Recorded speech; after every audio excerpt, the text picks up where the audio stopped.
पहलगाममधील दहशतवादी हल्ल्यानंतर भारतानं मोठे निर्णय घेत पाकिस्तानची कोंडी केली। त्यामुळे बिथरलेल्या पाकिस्तानने देखील भारताविरोधात पावलं उचलायला सुरुवात केली। पाकिस्ताननं भारताबरोबरचा व्यापार रद्द करण्याचा निर्णय घेतला।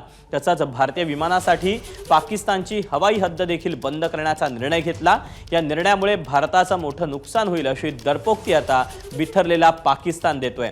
भारतानं सिंधू जल कराराला स्थगिती दिल्यानंतर पाकिस्ताननं शिमला करार रद्द करण्याचा इशारा दिला।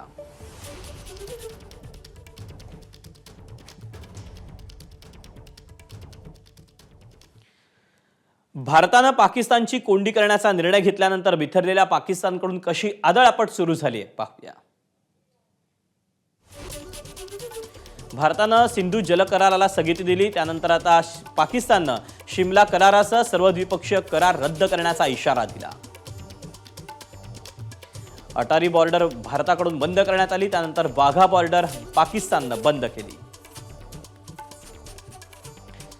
भारतानं पाकिस्तानी नागरिकांना भारत सोडण्यासाठी 48 तासांची मुदत दिली आहे, तर पाकिस्ताननं शीख सोडून इतर भारतीय नागरिकांना पाकिस्तान सोडायला 48 तासांची मुदत दिली। भारतानं पाकिस्तानी नागरिकांचा व्हिसा रद्द केलाय, तर पाकिस्ताननं सार्क अंतर्गत भारतीय नागरिकांचा व्हिसा रद्द केला। पाकिस्तानी दूतावासातील कर्मचाऱ्यांची संख्या घटवलेली आहे भारतानं, तर भारतीय दूतावासातील कर्मचाऱ्यांची संख्या देखील पाकिस्ताननं घटवली आहे। पाकिस्तान दूतावासाबाहेरची सुरक्षा हटवण्यात आलेली आहे भारताकडून, तर तिथे पाकिस्ताननं भारतीय विमानांसाठी पाकिस्तानचं हवाई क्षेत्र बंद केलं आहे।